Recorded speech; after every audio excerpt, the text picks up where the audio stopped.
Okay, let's get into it. This is day 3 of the Abundance Challenge. Woo! Things are moving along here. So, let's just start by telling you my random freaking story, okay? Let's just get into my story about last night. So last night, I got this amazing reading by this gal off of a psychic website or whatever for free. It's one of those groups that we follow, Holly and I follow. She's a channel. Anyway, the guide that she was channeling, or the being that she was channeling, was talking about how you need to open your heart chakra, and I've had a lot of people tell me that. And I'm like, okay, well, I don't know how I'm supposed to do that, but I'll work on it. And it's interesting. Every single time I do day 3 of this work, I can feel myself pulling back like this as I'm doing it and yawning. And by the way, if you didn't know, when you're yawning, that actually means that you're releasing unconscious energy from your brain and body, and that's its way of going outside of the body. So yawning is really great, and if you guys are doing that while you're doing these meditations, kudos to you. That means you're removing unconscious energy. Hi, Allison. So that's great. So anyway, I decided, okay, last night I'm just going to go. Sometimes you need other people to help you do the work, even if you're a healer. So I was like, I'm going to find a meditation that helps me open my heart chakra. So I find this awesome meditation. I'm doing it. I'm getting these full body, movement of just energy moving out. And I'm feeling this, opening in the chest area. And I'm like, holy crap. I'm like, wow, this is amazing. So I fall asleep and I wake up this morning. I'm in a great mood and I go to get Kendall up because I braided her hair so it'd be all crinkly like the 90s or I guess it was the 2000s, that hair. And then I come back and I'm like, where are my glasses? I can't find my glasses. And I left my eyeglasses in my bed last night when I fell asleep. So, needless to say, they are broken. But it's funny because I've been I really want some different eyeglasses. I don't like the fact that these ones are so big. They cover my eyebrows. I don't look like I've got freaking eyebrows. So I was like, I want different glasses. So here I am. I'm like, I want different glasses. And so I break them last night and I was like, okay, universe, I see you. I see you being funny. I see you making me manifest the things I want. So now I have to go get glasses. So it's funny when things like that happen. Yeah, manifested, that is what Holly's saying. Yeah, it's funny when things like that happen. Just roll with the punches, man. I don't really want to be spending money on eyeglasses right now, but obviously I'm abundant, so I'll be spending money on eyeglasses today. So if your car's breaking down as you're doing these abundance mantras or whatever, it's because the universe is going, okay, you got to get rid of some of the old shit in your life in order to have the new stuff that you want. If you're manifesting new things into your life, you've got to get rid of the old. So I really encourage you guys to maybe go through your house, find things that no longer serve you, and just do a freaking ditch. Ditch it all out. Get rid of stuff that you don't need anymore. Because as you're doing these mantras, I'm actually 10 days ahead of you guys. So this is what's happening for me 10 days ahead of you. But as you're starting to do this, you're going to notice it's going to get a little uncomfortable, but stick with it, okay? Show up for yourself and stick with it, because if you do, you're going to see the benefits, all right? So right now it might be a little, the first 10, 15 days you might be like, ugh! But who knows, by day 30 you might be rolling around in new eyeglasses. Hey, you never know. Okay, so let's get into the rest of this. And by the way, do you guys want me to link that abundance meditation below, or the heart chakra opening one? Let me know. Just say, yes, I want it, and I will go find it real quick. Let's see. Okay, so I am conscious of the inner presence as my lavish abundance. I don't know about all of you, but when I say that, I feel like I'm just like opening up. That's the opening up the heart chakra. I feel that energy running through me. Question that I ask myself there that I think is beneficial is, where is my inner presence? Where is that? So I take a moment with that verse, I guess we'll call it, and I go, where is my inner presence? And feel it, look for it, feel it. So I think that's really important with that. And the lavish abundance. And then this, I love this statement. I am conscious of the constant activity of this mind of infinite prosperity. Okay, this freaking statement right here. I love this statement because to me, this is like the matrix. The understanding that my brain, no matter what, think about it, your brain's just going a mile a minute. Thoughts are going through there. Sometimes you recognize them, sometimes you don't. They're patterns like rolling through, and it's constantly producing. It's prosperous. And whatever you're thinking about, you bring about. So if you're just in there like dialing away on something, then you're going to bring about. I had obviously a couple of times thought about, I want new glasses. Boom. There you go. Break the glasses. There. Now I got to go get new glasses. Okay? So what are you thinking about? Are you thinking about lack and really feeling that in the body? Or are you like, I don't know if I can pay my bills. Okay? Like if you're thinking about that and you're just like really reeling through here constantly, like, I don't know if I got enough. I don't think I do. I don't think I do. It's gonna show up for you. Okay? So I really encourage you today, if possible, sit down and write down what would be your dream, something that you want to manifest right now. It doesn't have to be big, or you can go big, okay? Something that Holly and I are manifesting right now is moving to California. So every day, even though this like gremlin of like, how are you going to make that happen? How's that even possible? I don't, you sure you want to move? I'm like, yeah, sure, I want to move. Thanks, ego self that's trying to protect me. I appreciate it. Thank you so much. I like that you're looking out for me. But I constantly am trying to go back to, what does California feel like? Okay, there I am. I wake up in bed. I'm in California. Look, there's palm trees outside of the window. That's so different. Oh my gosh, there's a pool out back of this house, and I go there. Kendall wakes up. My daughter runs into my room, wakes me up. Hey, Mom, can I go to the pool? I want to jump in the pool. I want to play. Okay, we'll go do that. So we go jump in the pool. We go play for the day. We go to the beach. Run through that over and over. And I paid $8,000 with Holly to find this out. Run that clip, a clip that you've selected that you like, 30 seconds, just boom, over. Put yourself in that place. Hear the noises. Touch the things. Okay? Make it as real as possible for yourself, and then do it again and again and again and again and again and again, and just live that moment over and over and over. And then you can't but manifest it, because as we're learning here, the mind of infinite prosperity. Okay? And then it goes, therefore my consciousness is filled with the light of truth. Therefore I can relax, because now my consciousness is filled with the light of truth. I can be open. I can be chill. Okay? So those are what I've got for you guys today. So this meditation, day 3, is really about removing blocks within the body. And you're going to feel this as you do the work. Lots of yawning is great. Stretching, opening that heart chakra. If you do yoga, working on that heart chakra. That is where, a lot of empaths are givers. We give, but we do not feel comfortable receiving. It makes us feel vulnerable. It makes us feel weird. Okay? But in order to keep giving of ourselves, we need to learn how to receive. So this is a huge thing for empaths to learn in their lifetime. I'm going to put that video in here so you guys can do that at night before you go to bed. It's such a great way to start opening that heart chakra and be opening to receive the universal abundance. And it went so well with today's stuff. You know, the universe works beautifully.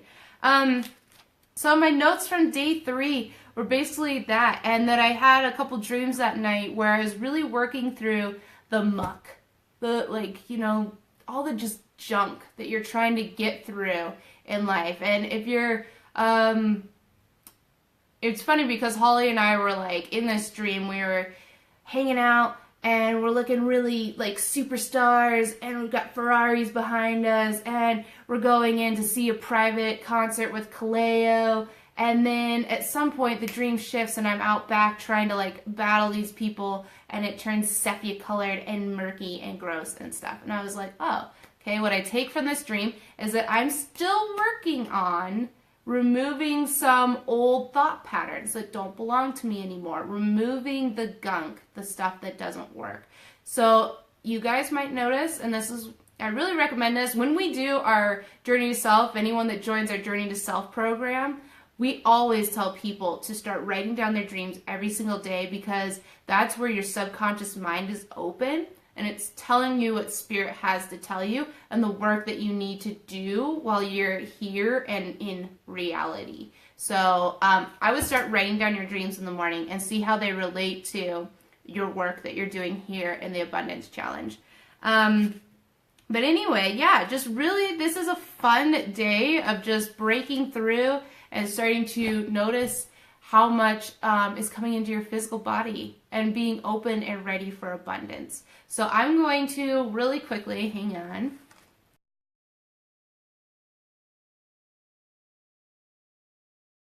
Okay, this one. Oh, this one though. This one is so amazing. Share. Share, share, share. Do you guys have any questions, any insights for what's going on with you in day 3? If not, and you guys still want me to do stuff, let me know. I can run you through a meditation that is actually in the book. So it's pretty good, and I've done it a couple times, and I like it. Where am I at? Okay. Here we go. Okay, so this that I'm putting in here right now is the Open to Receiving Love and Abundance meditation. I'm going to pin the comment to the top so you see it there. I would do this before you go to bed, so you start like opening yourself up and you're in a relaxed state anyway. I'm looking to see if there are any comments. I dreamt about head lice last night. Any thoughts? What were your feelings about the head lice? I always tell people if they're doing dream analysis, they need to analyze their feelings. So tell me how you felt. Allison, tell me how you felt about having the head lice. Because I've already got some ideas about what that is, but I want to know how you felt about it. You were killing them. Okay. Yeah, so what I'm seeing there, head lice, what I'm getting from that, this is my intuitive look at the whole entire thing. It looks as if the head lice you're trying to get rid of, killing, essentially, yeah, squashing. You're squashing thoughts that don't work for you anymore. Things that are like itchy, scratchy, like, God, I'm so uncomfortable with these freaking thoughts, and why are they in here? You know, just, God, I'm just gonna kill them. Pa, pa, pa, pa, pa.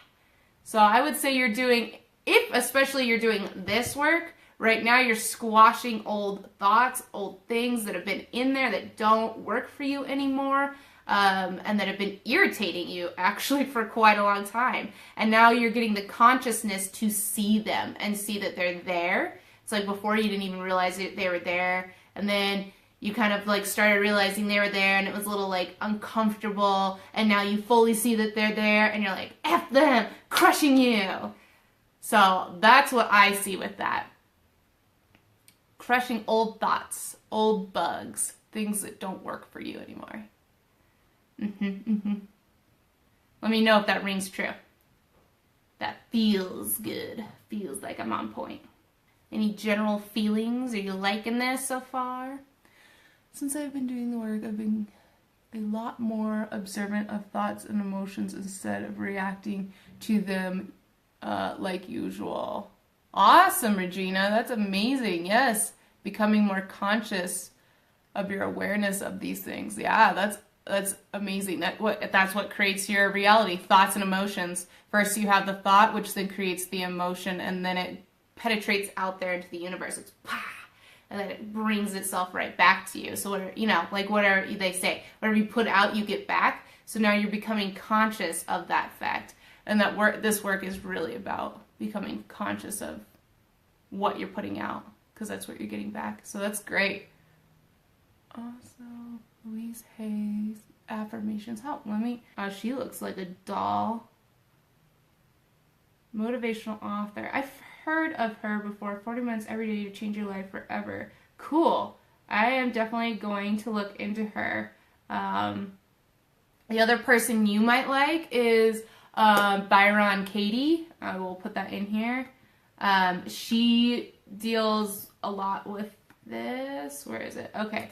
Byron Katie and Matt Kahn. Matt Kahn talks about the shadow self. Respecting the shadow, I think. And if you just Google Byron Katie, the first one that comes up is like a summit. Those are great resources for doing the same work that you're kind of doing right now. Yes, love her. Yeah, you're welcome.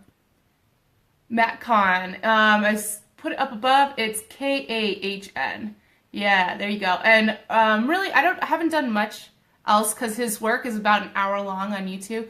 So I've really just been working on the respect the shadow work, which is really important.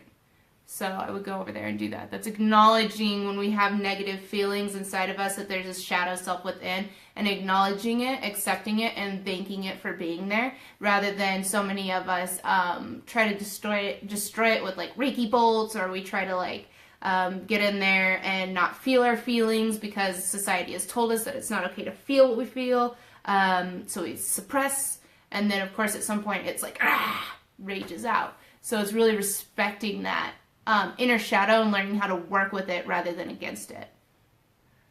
Allison, what got you on your journey, Heather? This particular journey, like the abundance part of it, or? Of course, you're welcome, Regina. I'm so glad to have you joining and bringing so much lovely insight. Now I have someone new to look into, so thank you. Allison, do you want the full background story, or do you want just why I started this abundance challenge?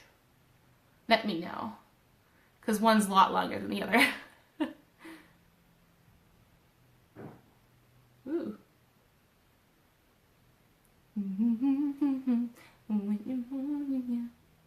The whole universe journey. Okay. The whole universe journey. Wow, that could be a long story, because I know about pretty much all of my past lives. So let's just get into, I guess I'll just start by saying, let's see, where do I want to start? So much to go over. Let's do this life. So, in this life, I was raised Catholic, and I've always had this kind of weird attraction, I guess. I don't know, weird is the right word, but attraction to ghosts and spirit and talking to them. And my family's always been kind of open to that, but yet weirdly restricted by the fact that they're Catholic and you're not supposed to do certain things.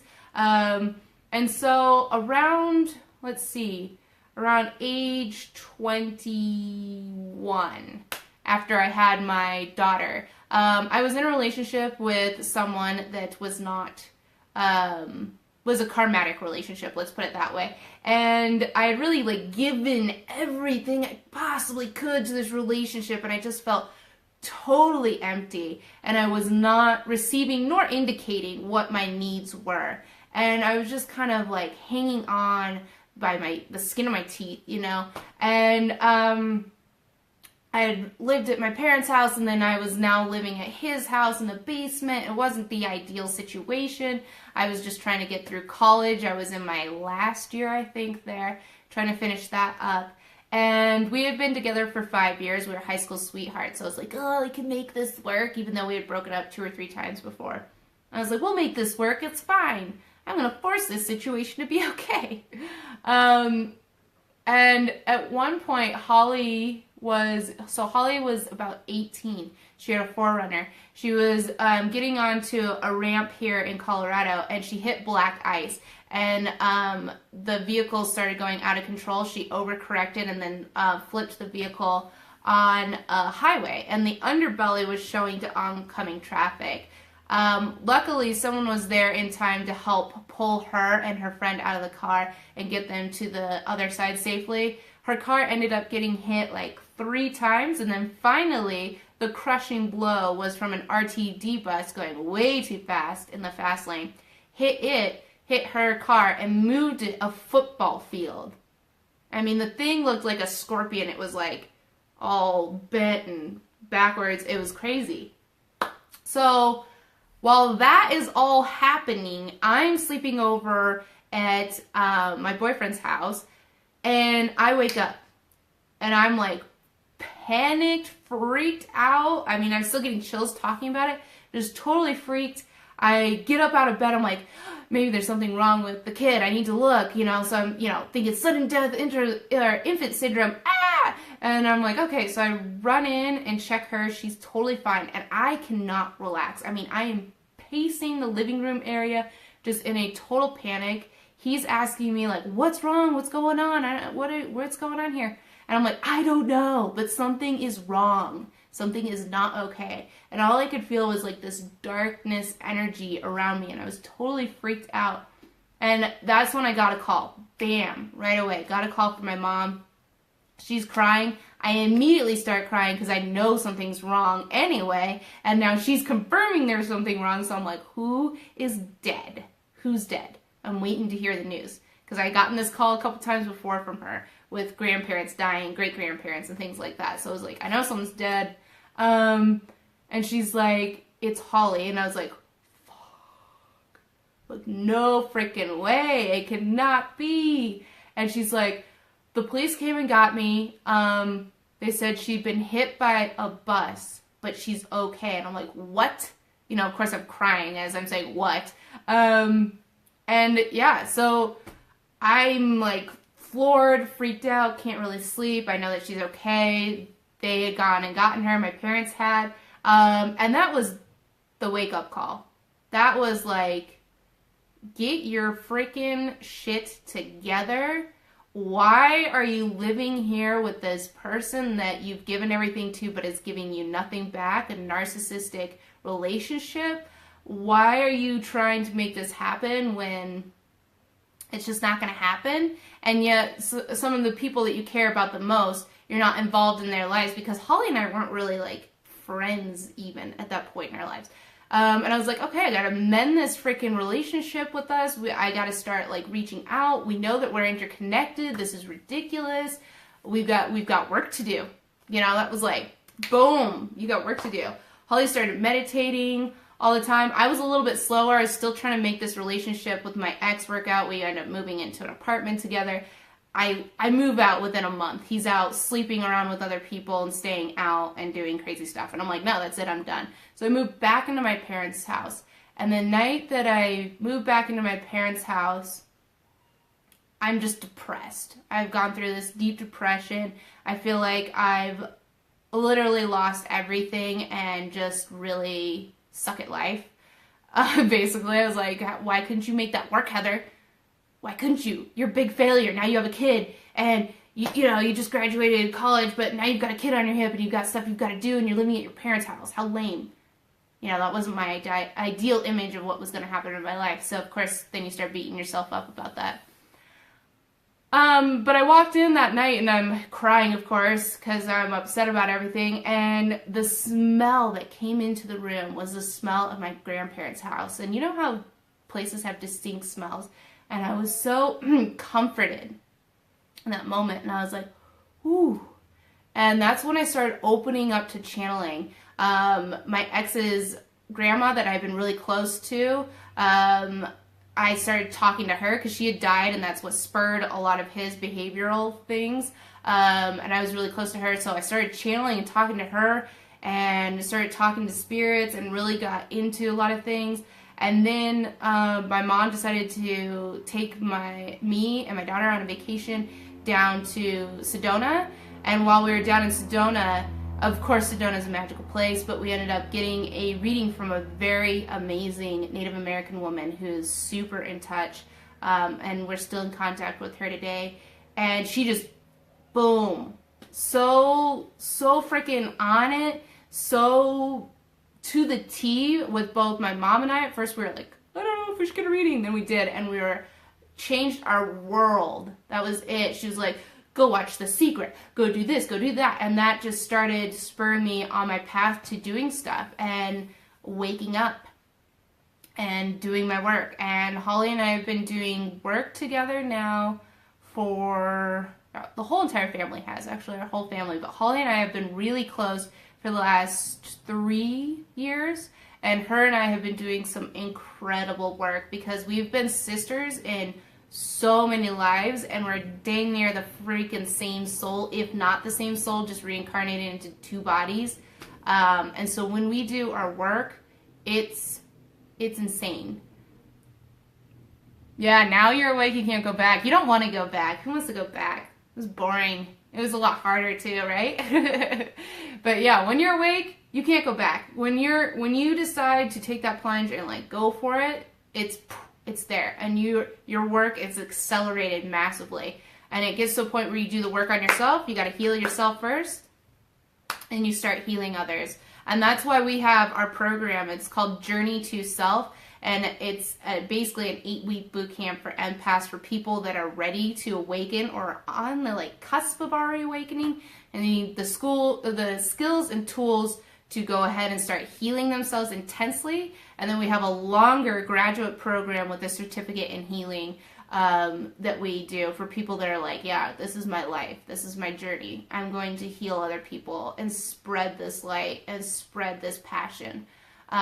So that's, I mean, we've gone from, you know, you're always a student and teacher, but we've gone from really just like student and just like hungry for all this knowledge, and we've been just like immersed in it. I think we always will, but now we're at the point of just like, here's all the stuff we've learned, and it's so freaking incredible. I mean, we have a couple of clients over there now in our program who are just kind of like overwhelmed by the amount of material we have for them, and we didn't think it was going to be overwhelming. So it makes you realize like how much you've grown, because those are our baby tools, and now we use some really intense shit to do our work and do. I mean, we do shadow work, we do soul retrieval, we do some crazy shit. We had one person, he's our friend, he showed up to get a tattoo from Holly, and we're like, Holly's like, what the F is that, dude? He's got a freaking bump on the back of his back. And we're like, you've got some sort of either cyst or tumor or something. And we're so annoyed with him because we've given him the tools to like heal himself, and he just sometimes doesn't do it. And we're like, what the fudge, bro? So instead of getting like a tattoo started right away, we dive him into like past lives and start healing the heck out of him. By the time he left there, that little tumor bump thing was gone. And that's the power and the ability that we all have. That's not like just tooting my own horn with Holly. Like, we all have this incredible ability to transform lives and heal stuff out of the physical body and out of different dimensions and worlds, and like incredible work. So that's what we teach, and that's what we do. So if that's something you're interested in, I'll just go ahead and link it here so you guys can go check out our website. But, you know, don't feel forced to do anything. I basically just wanted to share my story with you, and thank you so much for the opportunity to do so. It's always so nice to talk about yourself sometimes. There's a book a call, and you can go over to our page and, you know, check out our story, which I just told you actually. But you can go over there if you want to book a call and talk to us. You can do that as well. And that's what we're doing with our lives now. So there is this life story for now. That's what I got. But big things coming for us, because we can already see where we're headed. And it's it's exciting. I'm very excited, but lots of work to do in the meantime. And that's where doing this work actually came to us from a gal down in Boulder, who's a psychic, who's a little touch more advanced than Holly and I are in some areas. And she's been great because she's accelerated us in the last 2 weeks. Excuse me, with just 2 readings. Holly and I are like, boom, boom, boom. And so she was like, go do this book and do this work. I started doing the work and I was like, I just want to share this with people. Like, I'm a big sharer. I think empaths are. And I just really wanted to like do this with people and get the feedbacks. Because this is great, right? I hope you guys are having fun and we're all building a community here and learning from each other, which is awesome. So that's my long-winded conversation today. I feel like I've talked a lot. I hope that all of you have a beautiful day, and I will see you tomorrow. Oh yeah, because it's almost 10. I gotta get going. I will see you tomorrow at 9:15 a.m. and hopefully there won't be too much lagging in the video. Okay? I love you. Mwah! I will see you tomorrow. Bye, y'all.